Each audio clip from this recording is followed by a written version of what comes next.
Assalamualaikum warahmatullahi wabarakatuh. Perkenalkan, nama saya Nida Sana dengan NPM 10120901B. Saya dari Prodi S1 Manajemen Universitas Teknologi Digital. Di sini saya akan menjelaskan mengenai pengendalian persediaan bahan baku untuk memenuhi salah satu tugas mata kuliah Manajemen Pengadaan Barang dan Jasa. Untuk yang pertama yaitu definisi bahan baku. Menurut para ahli, yang pertama yaitu menurut Hanggana 2006, bahan baku adalah sesuatu yang digunakan untuk membuat barang jadi, bahan pasti yang menempel menjadi satu dengan barang jadi. Yang kedua, menurut Baroto 2002 mengemukakan bahwa bahan baku merupakan barang-barang yang terwujud seperti tembakau, kertas, plastik, ataupun bahan lainnya yang diperoleh dari sumber alam atau dibeli dari pemasok atau diolah sendiri oleh perusahaan untuk digunakan perusahaan dalam proses produksinya sendiri. Tujuan dasar dari pengendalian persediaan bahan baku adalah kemampuan untuk mengirimkan pesanan pada saat yang tepat pada pemasok terbaik untuk memperoleh kuantitas yang tepat pada harga dan kualitas yang tepat. Untuk menentukan berapa banyak bahan baku yang akan dibeli oleh suatu perusahaan pada suatu periode akan tergantung pada berapa besarnya kebutuhan perusahaan tersebut akan bahan baku untuk keperluan proses produksi. Dengan tersedianya persediaan bahan baku, maka diharapkan perusahaan industri dapat melakukan proses produksi sesuai kebutuhan atau permintaan konsumen. Untuk mengantisipasi kelangkaan bahan baku dalam hal keuangan, maka perlu dilakukan penganggaran terhadap bahan baku. Bahan baku dapat dianggarkan dalam satuan unit atau uang. Anggaran pembelian bahan baku berisi rencana kuantitas bahan baku yang harus dibeli oleh perusahaan dalam waktu mendatang. Ini harus dilakukan secara hati-hati, terutama dalam hal jumlah dan waktu pembelian. Selanjutnya yaitu anggaran bahan baku. Anggaran bahan baku adalah semua anggaran yang berhubungan dengan merencanakan secara lebih terperinci tentang penggunaan bahan baku untuk proses produksi selama periode yang akan datang. Anggaran bahan baku hanya merencanakan kebutuhan dan penggunaan bahan baku langsung. Bahan mentah tidak langsung akan direncanakan dalam anggaran biaya overhead pabrik. Selanjutnya yaitu pengelompokan bahan baku. Pengelompokan bahan baku dibagi menjadi dua. Yang pertama direct material, yang kedua indirect material. Direct material atau bahan baku langsung adalah semua bahan baku yang merupakan bagian barang yang jadi yang dihasilkan. Biaya yang dikeluarkan untuk membeli bahan baku langsung ini mempunyai hubungan erat yang sebanding dengan jumlah barang jadi yang dihasilkan, sehingga biaya bahan baku langsung merupakan biaya overhead pabrik. Yang kedua yaitu indirect material atau bahan baku tak langsung, adalah bahan mentah yang ikut berperan dalam proses produksi, tetapi tidak secara langsung tampak pada barang jadi yang dihasilkan. Seandainya barang jadi yang dihasilkan adalah meja dan kursi, kayu merupakan bahan baku langsung, sedangkan paku dan cat merupakan bahan baku tidak langsung. Selanjutnya ada cara persediaan bahan baku. Cara atau teknik persediaan bahan baku merupakan tindakan yang sangat penting untuk menghitung berapa jumlah persediaan bahan baku yang harus tersedia, serta kapan harus memulai mengadakan pesanan kembali. Ada 5 cara pengendalian menurut Rangkuti Predi tahun 1996. Yang pertama, metode analisis ABC. Yang kedua, metode pengawasan persediaan. Yang ketiga, persediaan dalam kondisi tidak tentu dan ada pesanan kembali. Yang keempat, persediaan dalam kondisi tidak tentu dan tidak ada pesanan kembali. Yang kelima, sistem persediaan just in time. Sedangkan cara persediaan menurut Asyari Agus ada 3. Yang pertama, persediaan sistem batas. Cara ini akan menentukan besarnya batas minimal dan batas maksimal dari persediaan bahan baku yang dipergunakan oleh perusahaan. Yang kedua, persediaan kotak. Persediaan ini tidak mengenal periode pemeriksaan kembali. Oleh karena itu, persediaan bahan baku ini akan langsung terlihat di dalam kotak yang dipergunakan sebagai tempat penyimpanan persediaan bahan baku. Cara yang ketiga yaitu persediaan visual. Cara ini, manajemen dapat mengetahui tingkat persediaan yang ada cukup dengan melihat warna dari warna kartu pengeluaran bahan yang dikeluarkan. Selanjutnya yaitu prosedur pengendalian bahan baku. Terdapat 5 metode dalam prosedur pengendalian bahan baku.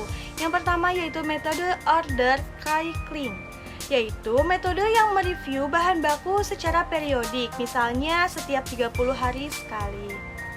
Yang kedua yaitu metode the min-max, yaitu didasarkan atas asumsi bahwa persediaan bahan baku berada pada 2 tingkat, yaitu tingkat maksimum dan tingkat minimum.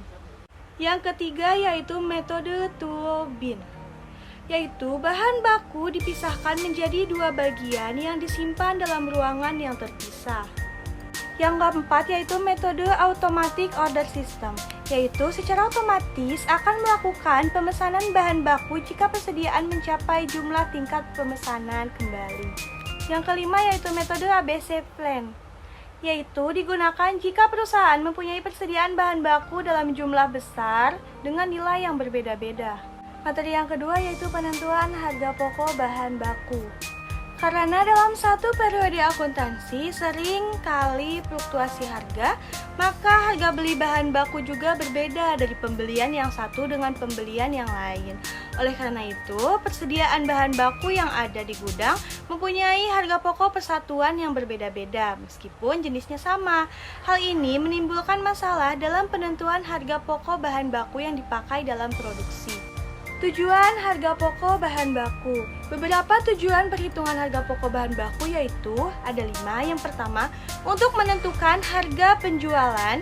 Harga pokok penjualan tidak dapat ditentukan sebelum harga pokoknya ditentukan terlebih dahulu. Yang kedua, untuk menentukan laba atau rugi perusahaan. Yang ketiga, untuk memberi penilaian di dalam laporan keuangan yang berupa neraca. Yang keempat, untuk menentukan kebijakan perusahaan. Dan yang kelima, untuk menentukan efisiensi perusahaan. Ada 6 metode penentuan pokok bahan baku. Yang pertama, metode identifikasi khusus. Yang kedua, metode masuk pertama keluar pertama atau first in first out. Yang ketiga, metode masuk terakhir keluar pertama atau last in first out. Yang keempat, metode rata-rata bergerak. Yang kelima, metode biaya standar. Yang keenam, metode rata-rata harga pokok bahan baku pada akhir bulan. Metode yang pertama yaitu metode identifikasi khusus. Dalam metode ini, tiap-tiap jenis bahan baku yang ada di gudang jelas identitas harga pokoknya, sehingga setiap pemakaian bahan baku dapat diketahui harga pokok persatuannya secara tepat. Kesulitan yang timbul dari pemakaian metode ini adalah terletak dalam penyimpanan bahan baku di gudang. Meskipun jenis bahan bakunya sama, namun jika harga pokok persatuannya berbeda, bahan baku tersebut harus disimpan secara terpisah agar mudah identifikasi pada saat pemakaiannya nanti. Yang kedua, metode masuk pertama keluar pertama atau first in first out. Menentukan biaya bahan baku dengan anggapan bahwa harga pokok persatuan bahan baku yang pertama masuk dalam gudang digunakan untuk menentukan harga bahan baku yang pertama kali dipakai. Berikut ini contoh soal dalam penentuan harga pokok bahan baku. Data mengenai bahan baku misalnya selama 2 minggu pertama bulan September 2020 sebagai berikut. Tanggal 1 persediaannya 8 kilo. 8 kilo dengan harga 1.000. Tanggal 8 melakukan pembelian bahan baku sebanyak 12 kilo untuk harganya 1.200. Yang ketiga, tanggal 9 masuk proses produksi sebanyak 15 kilo. Nah, berdasarkan data di atas bisa dihitung biaya bahan baku yang masuk proses produksi dan berapa nilai persediaan akhir jika menggunakan metode masuk pertama keluar pertama. Bahan baku yang masuk pertama yaitu bahan baku yang pertama kali digunakan dalam produksi. Tanggal 1 sebanyak 8.000 kilo dikalikan harganya 1.000. Totalnya menjadi 8 juta. Tanggal 8 7.000 kilo dikali harganya 1.200, totalnya menjadi 8.400.000. Kita tambahkan ya untuk BBB-nya atau biaya bahan bakunya menjadi 15 kilo dengan total 16.400.000. Nah, untuk mencari persediaan akhirnya yaitu sama dengan 5.000 kilo dikali 1.200, totalnya menjadi 6 juta. Jadi persediaan akhirnya yaitu 6 juta. Yang kedua, metode masuk terakhir keluar pertama atau last in first out. Menentukan harga pokok bahan baku yang dipakai dalam produksi dengan anggapan bahwa harga pokok persatuan bahan baku yang terakhir masuk dalam persediaan gudang dipakai untuk menentukan harga pokok bahan baku yang pertama kali dipakai dalam produksi. Contoh soalnya dalam penentuan harga pokok bahan bakunya yaitu data mengenai bahan baku misalkan selama 2 minggu pertama bulan September 2020 sebagai berikut. Terdapat 3 transaksi. Yang pertama di tanggal 1 persediaan sebanyak 8.000 kilo dengan harga 1.000. Tanggal 8 melakukan pembelian bahan baku 12.000 kilo dengan harga 1.200. Yang ketiga, tanggal 9 masuk proses produksi sebanyak 15.000 kilo. Bahan baku yang terakhir kali masuk, bahan tersebut yang digunakan terlebih dahulu dalam proses produksi. Untuk yang pertama yaitu tanggal 8. Tanggal 8 karena masuknya terakhir dengan banyaknya 12.000 kilo dengan harga 1.200, totalnya menjadi 14.400.000. Tanggal 1 yaitu sebanyak 3.000 kilo dikalikan dengan harganya 1.000, totalnya menjadi 3 juta. Nah, BBB-nya yaitu 15.000 kilo dengan total 17.400.000. Persediaan akhirnya yaitu 5.000 kilo dikalikan harganya 1.000 dengan totalnya 5 juta. Jadi, persediaan akhirnya yaitu 5 juta rupiah. Untuk metode yang keempat yaitu metode rata-rata bergerak. Setiap kali terjadi pembelian yang harga pokok persatuannya berbeda dengan harga pokok rata-rata persediaan yang ada di gudang, harus dilakukan perhitungan harga pokok rata-rata persatuan yang baru. Bahan baku yang dipakai dalam proses produksi dihitung harga pokoknya dengan mengalihkan jumlah satuan bahan baku yang dipakai dengan harga pokok rata-rata persatuan bahan baku yang ada di gudang. Untuk contoh soalnya yaitu data mengenai bahan baku misalkan selama 2 minggu pertama bulan September 2020 sebagai berikut.